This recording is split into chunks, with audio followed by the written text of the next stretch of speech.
Yeah. One more. I just don't want it to slide down. Yeah, better. Now Okay. tell me if you see me. You're like more to the right. Should I move it? Maybe? Move it because it's not getting in the way of your camera, is it? No, it's not. Good. Now do you see me? Yep. Perfect. Mm-hmm. Okay, good. You're on center. Okay, excellent. Should I wait for the thing to stop to pass? Whatever. If anything, Mayor could eliminate the background noise. He knows how. Yeah. There's a way to do that. Yeah. Just like Can you do that on this past Wednesday? Well, what happened? I had a class. I gave my class here, and there was a guy giving a big shear in the back, and I thought I had to struggle. I did my job. Can you look at it? Yeah, I'll look into it. You're the man. I'll ask Mayor to. Please? Yeah. Okay, Yeah. let's go. Wait for my signal.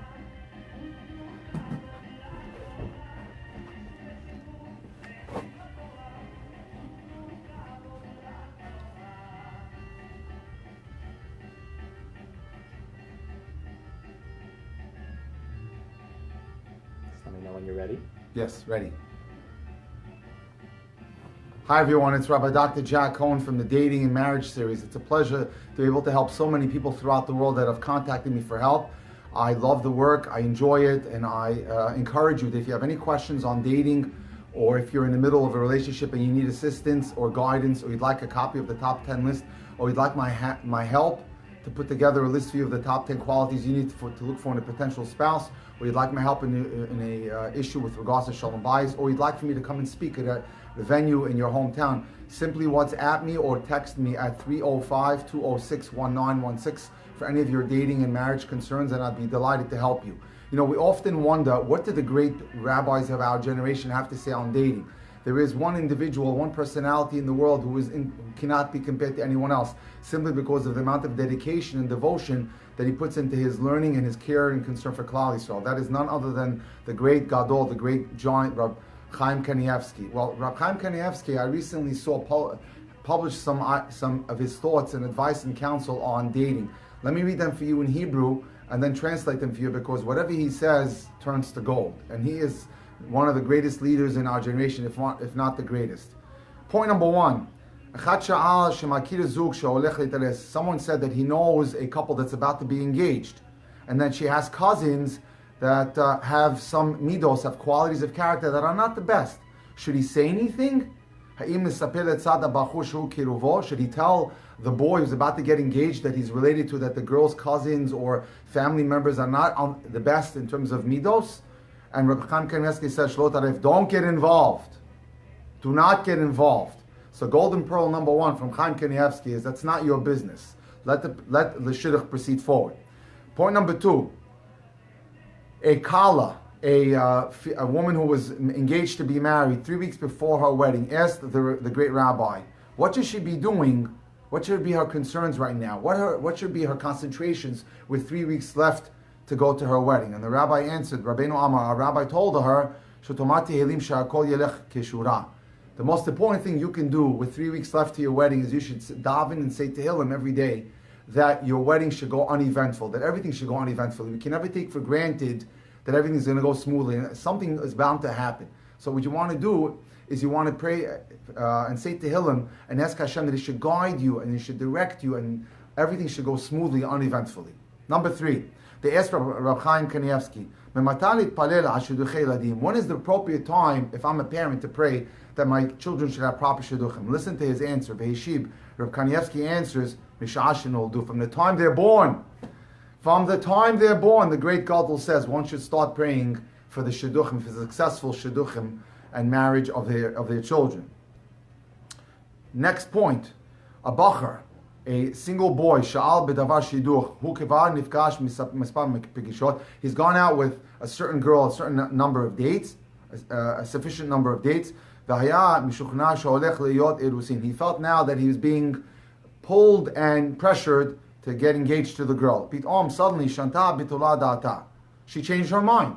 He thought he was going to get engaged to a certain girl, and suddenly the girl that he was dating, who he was just about to get engaged to, changed her mind, decided not to. She didn't want to get married. The boy, who now was on the precipice of getting engaged, was broken and was shattered. Ubalish all berchas Rabbeinu. He came to ask for a bracha from Rabbi Chaim Kanievsky.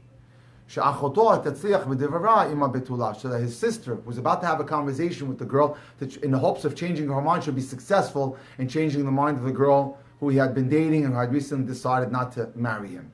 And this bacher, this single boy, wanted a bracha from the rabbi, from Rabbi Chaim Kanievsky. What did Rabbi Chaim Kanievsky answer? Heshiv Rabbeinu, Rabbi Chaim Kanievsky answered, Im lo nigzar lo yiheh, v'im nigzar yiheh hashiduch. He said, don't worry about it. If it's decreed from heaven that this girl should be your wife, it's going to happen. If it's not decreed, nothing you can do in the world will make it happen. Even if she doesn't want, and it's decreed that she should marry you, she'll marry you. So don't worry about it. You have to have emunah. All shidduchim are decreed from Hashem. Your sister can go and talk to her, but if it's decreed that she's going to marry you, the girl will marry you even if she has no desire to marry you. And if it's not decreed, nothing you can do in the world to turn the world over can make the girl marry you. Next point. Listen to this. In Israel, there was a shidduch that was put together by a certain shadchan, and the girl's side wanted to check and do an examination on the handwriting of the boy. Sometimes people think that there's handwriting analysis.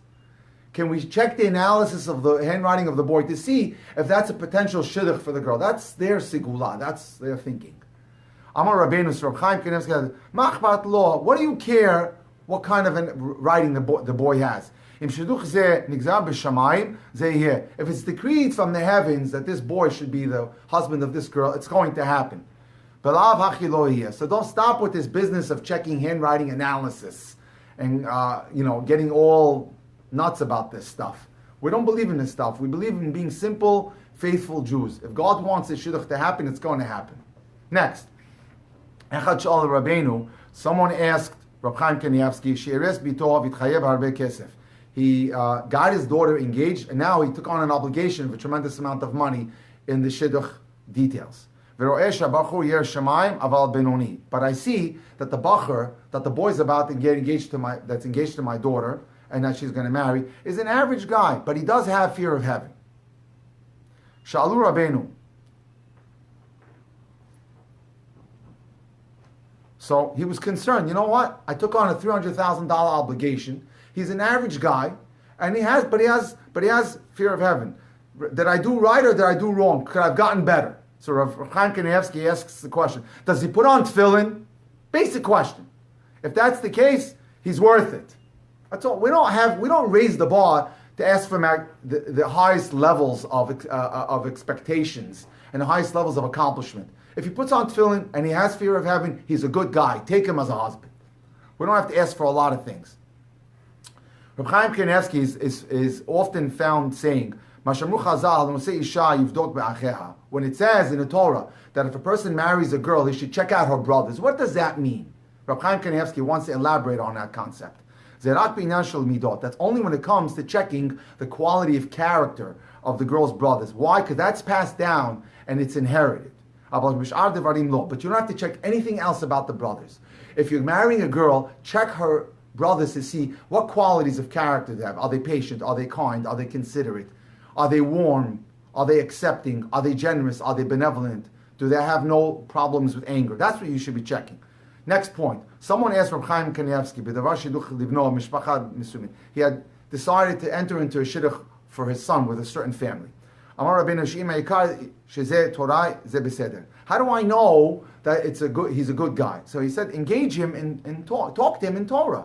And if you see that he's interested and excited in Torah, that's how you know that the boy is a good boy. Next, someone asked from Chaim Kanievsky, he decided to try to help Klal Yisrael and make matches, but it wasn't going. He was working his tail off to try to match boys with girls, but it wasn't seeing any success. Should he quit? Listen to what Chaim Kanievsky told him. This gave me tremendous optimism. This gave me tremendous chizuk. So the man asked Reb Chaim Kanievsky, should I continue with the pursuit of helping people in shidduchim? So Reb Chaim Kanievsky answered him, this is the way of shidduchim. 100 fail and 1 succeeds. So don't think that the numbers are great. Your job is to continue to make the effort. But don't be disheartened if you're not seeing success. Because in shidduchim, it's 1 out of 100. So the numbers are not that wow, but you just continue, you know. Avrech Sha'al sheyesh lo ben b'shidduchim. A person who's learning in Kollel came to Reb Chaim Kanievsky and said that he has a son who's in shidduchim, who's now in the parsha of getting married. Bizman achron haymatzot, and now he's received several suggestions.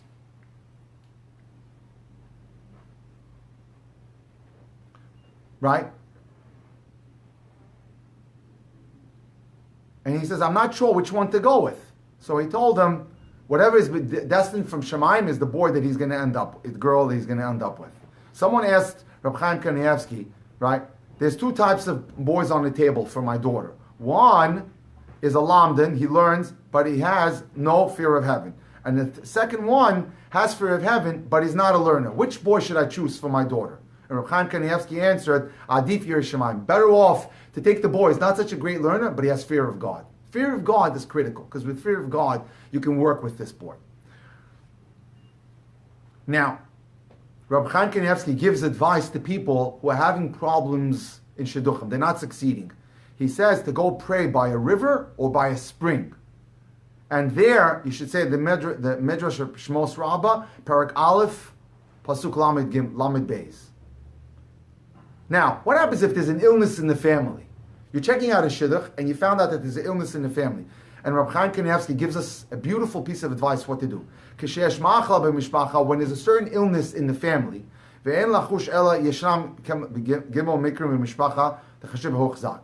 unless it's taking place 3 different people in the family, you don't have to worry.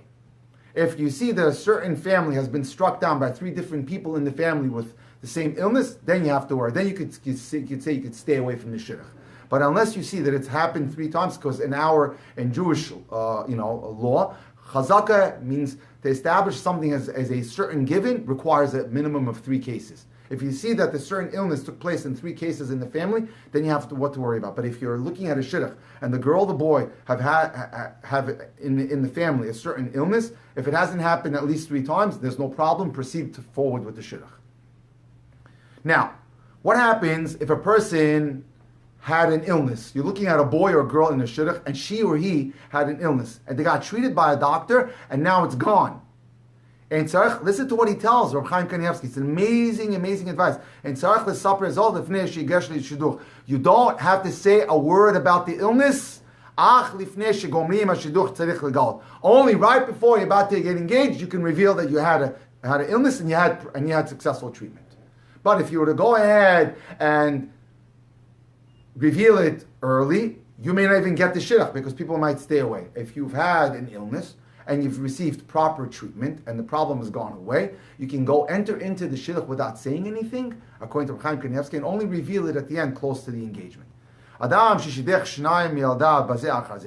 say a person has an engagement of one of his children, and then a few weeks later, he has an engagement of another one of his children. Reb Chaim Kanievsky cautions, make sure that if you're going to marry both children, you have to have at least 2 months apart between wedding number 1 and wedding number 2, so that you're not struck down and you're not the recipient of ayin hara. Very important. You can't have a wedding 3 weeks apart or a month apart. According to Chaim Kanievsky, if you've been fortunate enough to have 2 of your children get engaged back to back, make sure that you separate the weddings at least 2 months apart.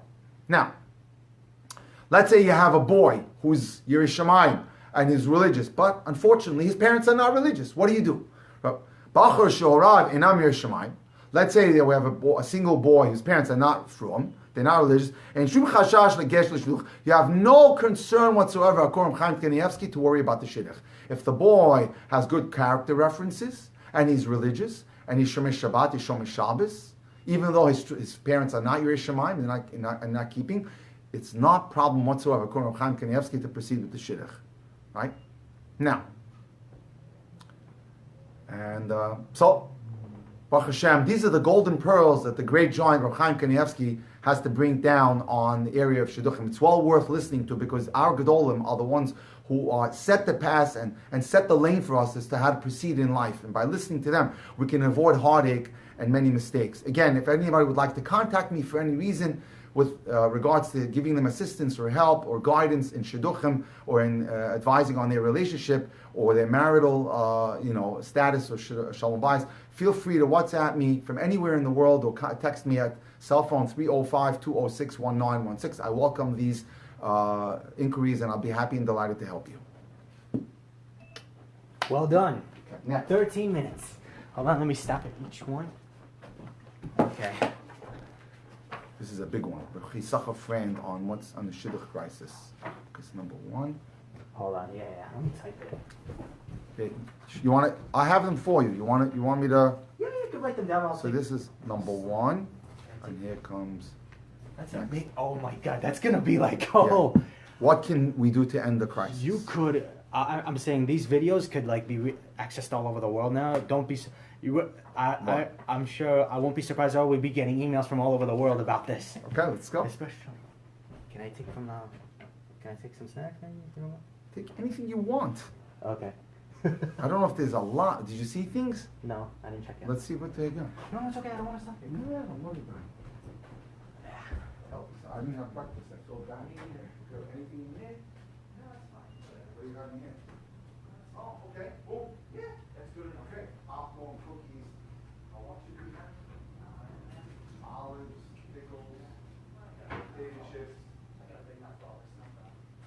Help yourself. Please, I want you to be, well nourished.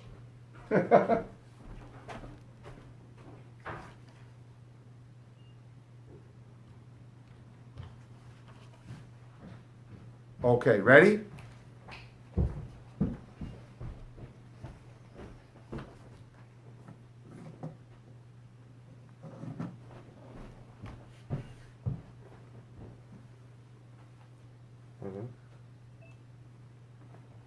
Welcome everyone, it's Rabbi Dr. Jack Cohen from the Dating and Marriage Series for TorahAnytime.com. I've been fortunate enough to be able to help and advise many people in the last 17 years on Shidduchim, play the role of Shadchan recently for many people to help them get married. And after speaking to people 6 days a week on a subject, you get a little feel for what's happening. Today, I'd like to establish a position paper called What Can We Do to End the Crisis? And how can you help yourself?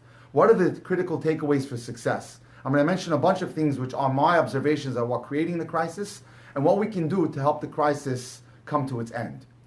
While the shidduch crisis, as it has come to be known, is an issue that primarily affects the young and not so young men and women who are actively seeking shidduchim, it actually cuts across barriers and generational lines. Along for the ride on the bumpy shidduch roller coaster are not only the parents of young adults, but also the grandparents. It's not uncommon for people to approach me and ask if any of the people that I know, boys and girls, are appropriate for their children or grandchildren. Now, it's an issue that we must all deal with one way or another. For some, it has become an overwhelming, time-consuming endeavor. Someone told me that his daughter has become his night seder. He used to set aside a few hours to study Torah at night, each night, but now the man finds that time occupied by phone calls, investigating, and pursuing leads towards a shidduch for his daughter. We'd like to present today several ideas that would help to fix this problem and try to ease the burden of the shidduch crisis. Let's start with expectation modification. We will discuss some quick fix solutions later, but first we'd like to focus on some solutions that may take years to implement because they require some re-education of children and parents in the parsha of shidduchim. The first area in which we require a re-education is in what we would like to call expectation modification, with the emphasis on the word expectation. Here's the problem, ladies and gentlemen. Expectations lead to unhappiness. People become unhappy or depressed even when their expectations are not met. Let's illustrate this point with an example. When is a woman happier? When she receives a large bouquet of flowers from her husband each Friday as a matter of course, or when he surprises her in the middle of the week with a single rose? Why does the single rose in the middle of the week elicit more happiness than the bouquet each Friday? You know why? Because the woman has come to expect the Friday bouquet of flowers, and when there are expectations, the happiness is lessened tremendously. A single rose in the middle of the week is unexpected, so it makes the woman happy. Perhaps this is what the Torah is imparting to us by recording Leah Imenu's reaction to the birth of her fourth son Yehuda, when she said, Hapam odeh es Hashem. This time, let me gratefully praise Hashem. Why is that? Rashi explains that all the imahos, the women, the foremothers, knew that Yaakov Avinu was going to have 12 sons and that he would have 4 wives. And each one expected to have 3 children. Leah's first 3 children did not elicit so much gratitude from her because she saw it as her rightful share. After all, she expected to have 3 children. Only upon the birth of her 4th child, which she did not expect to have, did Leah say, this time I will gratefully praise Hashem. People are more grateful when they have no expectations.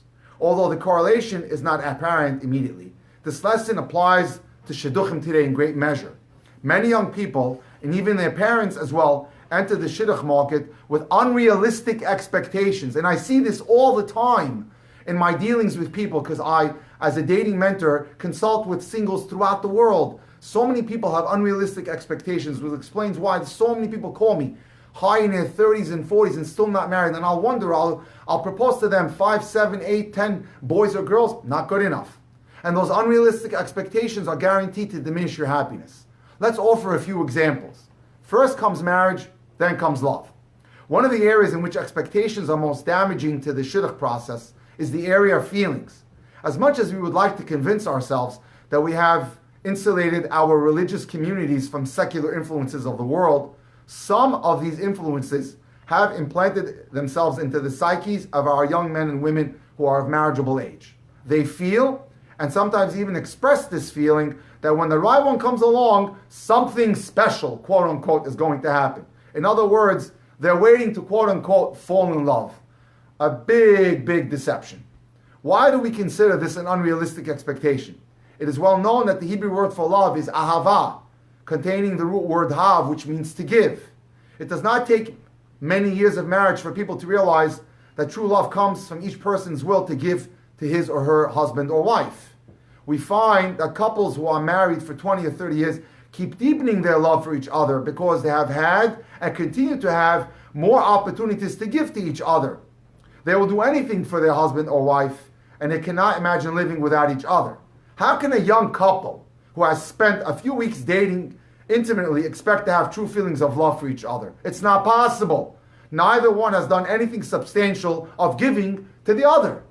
Yet many young men and women in shidduchim are waiting to be swept off their feet. Boys in yeshiva chronically ask rabbis, I can eat, I can sleep, I can learn. Does that mean that she's not the right one for me? They are waiting to feel lost in some surreal feeling of love, to hear bells and whistles, to be swept off their feet, to become starry-eyed, to experience some of the tired cliches that the media throws at us. And that's slipped into our subconscious. And chances are they'll be waiting for these magical feelings for years if they ever come. In Hasidic circles, the Chassan and Kala, the Chatan and Kala, hardly know each other before they get married. Thorough research is done, the parents meet, they decide that since the boy's a nice boy, the girl's a nice girl, the families seem to match, they can get married. In their circles, checking information is enough to enable them to drink a l'chaim. Now, we're not suggesting that we should change course and embrace the Hasidic model. We don't think that we're willing to accept that approach so readily. Moreover, many of our Gedolim feel there must be some level of attraction between Chassan and Kala in order for them to get engaged. But the decision in choosing a husband or a wife must be primarily based on your head, not on your heart. I've said this again and again in my classes. The decisions must be based on the fact that the girl and boy have common values, have common goals, that they respect each other, and that they are compatible with each other. Many times we ask boys who come to discuss a shidduch some simple questions. And I do this all the time with my male clients and my students. Do you share common values? And I do this with the girls also. I mentor many girls. Do you share common values? Do you like him? Do you like her? Do you enjoy spending time with him? Do you enjoy spending time with her? And God forbid, can you have fun with each other? If the answer to all these questions is yes, then we ask, can you see yourself growing to love this person eventually? If the answer to all these questions is yes, then we guide them to get engaged, because that's all a person can rationally expect to feel before they get married. People generally do not fall in love, quote unquote, through the shidduch process. And furthermore, when they do, it is often not a good sign. In most cases, when people say they fell in love, they're not talking about lasting love. that will endure the trials and difficulties and challenges of life. They're referring to a chemical process called infatuation, whether physical infatuation or infatuation with some other factor in the shidduch. Infatuation tends to fade with time. And if it's mistaken for love, then there may not have been any effort to build real love in the first place. If it sounds as though we're suggesting that the shidduch process requires a person to take a leap of faith, it is because that is exactly what we're suggesting. You've got to take a leap of faith and have emunah that if you've done the groundwork and on paper you have 6 out of 10 qualities that you're looking for, that you need in order to be happy, and there's a physical attraction, take that leap of faith. Marrying someone who you feel compatible with, who's physically appealing to you, and with whom you share life goals, with that being the extent of your feeling, is a leap of faith. Our shidduch system merely narrows the gap so that the leap is not a foolhardy one, that we are not attempting to jump over the Grand Canyon. But it does not guarantee success. Cars come with 100,000-mile guarantees. Marriages do not. Even those who do feel as though they are swept off their feet by their chassan and kala cannot be sure that they'll remain happily married.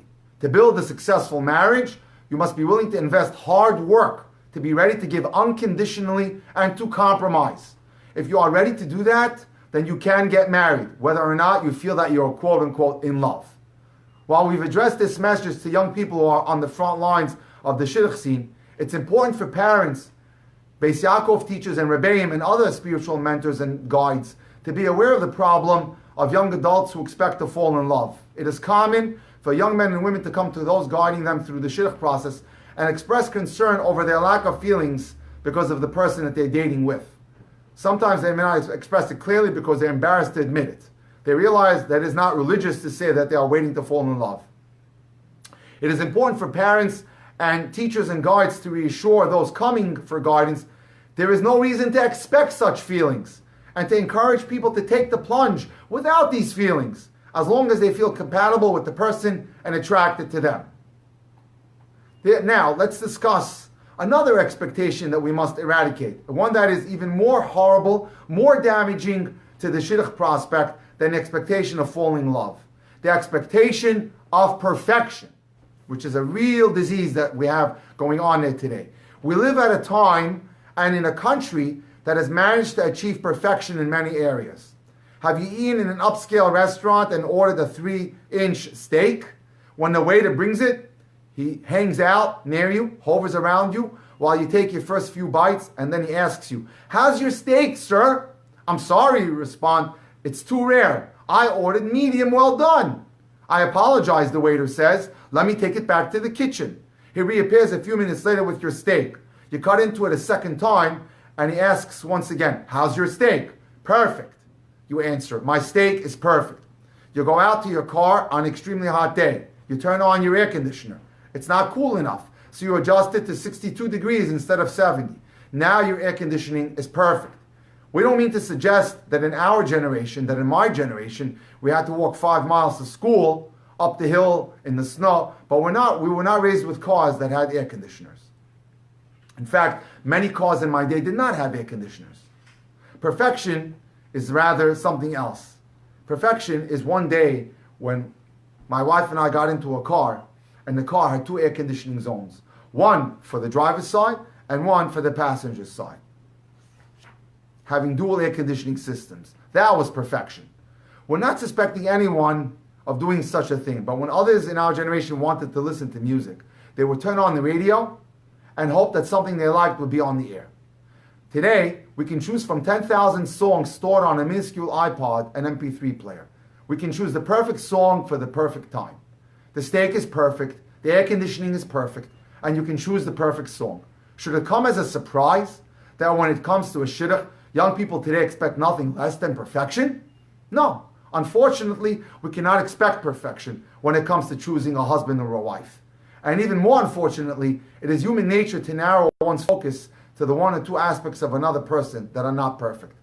Boys will often approach Rebbes the day after a date, or approach me and say, "I now know that the most important quality is midos. The girl I met last night did not have such great quality of character." The boy will then be set up with another girl. He'll come back to me and say, "I need an intellectual girl. The girl was wonderful, her midos were perfect, but she was not intellectual enough." Can't get it right. There's always something to focus on that the girl or the boy doesn't have. This is the disease of seeking perfection. Always finding fault with something that the girl supposedly doesn't have. It's in our imaginations. We know a boy who made the same declaration each time he returned from a date. Now I know what the most important quality is, and follow up with one choice: brains, looks, midos, and the like. Invariably, this boy was never happy. Rav Pam, who passed away, related that a single boy, a student, came to him for advice. He said that everything was perfect about a girl that he was dating, but he just wasn't sure whether to get engaged to her or not.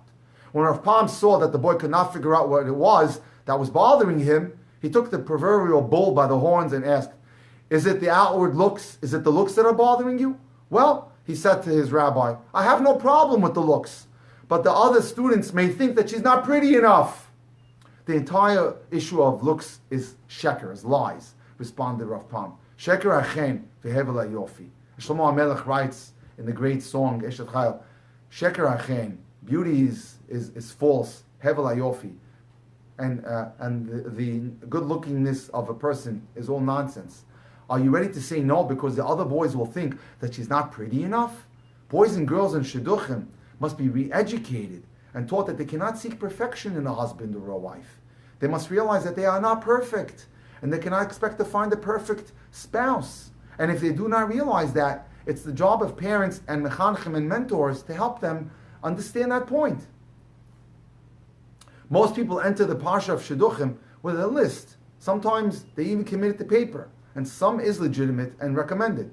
Now, listen, there are stories that abound regarding families that turn down shidduchim because the grandmother walks into stores with, brace yourself, with a little shopping wagon, so they wouldn't go forward with the list, or wouldn't go forward with the shidduch.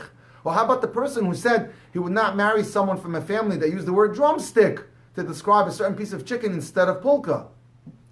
We hear such stories and we think, how foolish can people be? Well, let us look at our own lists. They may not be so arbitrary and silly, but they do contain items that are senseless. For example, why must the boy be older than the girl? We're not suggesting that we're expert in all sections of Shulchan Aruch, but we've yet to come across the halacha, the required law in Jewish law, stating that the boy must be older. What's wrong if the boy is 23 and the girl's 24? Why won't people consider such a shidduch? Next issue. Why are the yeshivas he attended and the seminary she attended considered the primary factor in people's minds? What schools he went to? There are great boys and wonderful girls graduating from all schools, all colleges, all seminaries, all yeshivas. We understand that it's difficult to find out information and we must often rely on limited resources, right? But when it seems that a shidduch prospect attended the wrong institutions, shouldn't we try to find out why the boy went there, why the girl went there, and what it says about them? Sometimes family members put pressure upon a boy or girl that they attended a school that was inappropriate for them. Few people take the time to ask questions. Why? Because we have become obsessed with designer labels, whether on clothes or eyeglasses or shoes or sons-in-law or certain yeshivas or certain girls' Beis Yaakovs. We want designer labels today. We're ready to reject wonderful people in shidduchim because they're wearing the wrong label. Unfortunately, many who sought the best name yeshivas and seminaries remained in the parsha of shidduchim for a long time, the list only to compromise after years of painful waiting. And thus, the list of shidduch needs go on and on absurdum. Nowadays, it's not enough for the girl to have attended the correct schools. Her brothers must also have attended the correct yeshivas, quote unquote. Isn't that ridiculous? Isn't that foolish? We must all whittle down our ridiculous lists to removing unnecessary items on there that are foolish. How do we know? Let's look at Avram Avinu. If there are mothers that believe that they must have Miss Perfect for their one and only tzaddik boy and take advantage of the fact that it's a boy's market, we have news for them. Avram Avinu had a child that was closer to perfection than anyone around today. He was a masmid, that being Yitzchak, a pure tzaddik. And his father had money. Avram was loaded. He had tons of money. Yet Eliezer went to seek a girl for Yitzchak who had one quality of character. That's all he was looking for. She had to be a balas chesed. She had to be a girl who was kind and did acts of kindness. He wasn't looking for money. He wasn't looking for any of these things. What did she wear on Shabbos? Did they have plastic tablecloths on the table? Any other nonsense. What schools they went to? That is a quality that matters. Does she do chesed? Does she perform kind acts? A true balas chesed, a true girl that performs acts of kindness, will make a great wife and mother. She will have patience for her family and treat them properly. Have we evolved as a nation from Yitzchak's shidduch list to ours? How did we do that? But we do know that the questions that are asked today cost people many years of happiness and delay and prolong their shidduchim for years, if not decades. If it makes a difference how the mother of the girl dresses when she lights candles on Friday night, whether she uses a tichel or a wig, whether the tablecloth is covered in plastic at the Shabbos Seudas, and whether they use paper napkins or cloth, then we'll continue to see a lot of girls and boys waiting endlessly to get married because these are ridiculous benchmarks. Does it really make a difference whether the boy wears tie, shoes, or loafers? Please realize that we're not fabricating these examples. These are true things of what's going on there today. These are questions that people have asked. There are other questions that we have been asked about young men and women that we're embarrassed to even put on and talk to you about. Now we're addressing the boys and girls currently shidduchim. But let's address the parents too, who being married for a minimum of 20 years by the time their children are in shidduchim should know that these things make no difference. The list issue is one that we think is responsible for hundreds, perhaps thousands of aging singles waiting endlessly. People, before pointing fingers, we should ensure that we're not harming our own prospects. Now, opening up. This is a good one. We'd like to move on to an issue that often occurs during the dating process. First dates are easy. Did you go to Israel? Did you go to yeshiva in Israel? Did you go to seminary? Basic questions that the boy and girl ask each other. Which camps did you go to? How many brothers and sisters do you have? So we know those are the basic background questions for first dates. As things progress, however, the conversations must turn to more serious and personal topics. This is where many shidduchim get stuck. People are afraid to open up today. And when they date, they're not opening up. And here's the problem. One of the most prevalent complaints from boys who have gone out several times with a girl is, it's all perfect on paper, Dr. Jack, but I feel nothing for the girl. Inasmuch as we began by stating that expecting to feel love towards a girl or boy during the dating process is impractical, there must be some emotional bond between them in order to get engaged. They've got to take the steps to build emotional intimacy. The only way to feel anything is to open up about yourself, talk about yourself, practice about yourself, get your biography down. We're not talking about expressing deep feelings, which would be lack of tznius and should be avoided, but you must open up about who you are. You must get it out there. You cannot get engaged if you're just a generic yeshiva guy with a white shirt, dress pants, and glasses, or you're a girl who attended Beis Yaakov for 12 years and went to seminary in Eretz Yisrael for a year. You got to open up and let the other party know who you are. Express your thoughts, your feelings, your dreams, your ambitions, your goals. Who are you? What makes you tick? You must reveal yourself. Let the boy or girl know what you want in life. Many people go out 6 or 7 times and yet get very close to the person they're dating, and then for some reason or other, it breaks off. They have opened themselves up and then been left standing, feeling exposed. And guess what happens? The next time they go out, they get gun shy and they close down and they stop talking. You've got to get over your discomfort and open up, or the shidduch will sputter and stall. Perhaps we can add an understanding of Chazal's comparison between shidduchim and Kriyas Yamsuf, that our rabbis compared getting married to splitting the sea. In the latter, the sea opened up. It was torn apart. In order for a shidduch to happen, same thing. You've got to open up. Just like the sea opened up, you've got to open up. There was once an older fellow who was dating for years and was not getting anywhere. Finally, he visited a psychologist who asked him to describe the girl he was dating at the time. He explained that the girl had recently been orphaned when her mother succumbed to cancer. The psychologist suggested, ask the girl about the experience. Find out from her about the experience, how it affected her, what it did to her. The boy felt uncomfortable with it, but he listened anyway. The girl opened up to him, and then he found himself opening up to her, and before long they were engaged. And opening up is not only necessary for dating, it's imperative that you take that ability into marriage, into your career of marriage. Marriage is described as a merger, but that is a terrible misnomer. When Procter & Gamble buys out Gillette, that's a merger. Marriage is not a merger. Marriage is a fusion. It makes two people become one unit. In order to fuse with another person, you've got to open up. It should go without saying that we should all daven for those unfortunate enough not to have found their shidduch. But we want to point out that shidduchim is an area in which tefillah seems to be very, very, very strong and potent. The Gemara tells us that 3 people made improper requests from Hashem. 2 received what they requested, and 1 did not. What were the requests? Eliezer, Avram Avinu's servant, said that he would take the girl as a wife for Yitzchak, who would offer him water to drink. Shaul said that he would marry his daughter off to whoever would kill Goliath. Yiftach vowed that if he was successful in fending off the Ammonites, he would consecrate the first thing to walk out of the door of his house. The Gemara explains why these requests were improper. What would Eliezer have done had the girl who offered been incapacitated or handicapped? What would Shaul have done had the person who killed Goliath been a slave or a mamzer? Couldn't give him to his daughter as a wife, as a husband. And what would Yiftach have done had the first animal to walk out of his door been an impure animal that's not possible to be brought as a korban? Tosfos suggests that a 4th person should be added to the list. When the Jewish people were conquering Israel, Caleb offered his daughter to the person who would conquer Kiryat Sefer. Tosfos points out that his offer was as dangerous as King Shaul's, because the person to conquer it could have been a slave or an illegitimate person that could not qualify to be the husband to his daughter. The Gemara concludes that Hashem answered Eliezer by sending Rivka to offer water, and he answered Shaul by sending David to kill Goliath. And in Caleb's case too, he sent a great giant, a Torah giant, Asniel bin Kenaz, who conquered Kiryat Sefer and married his daughter. Only Yiftach was punished for asking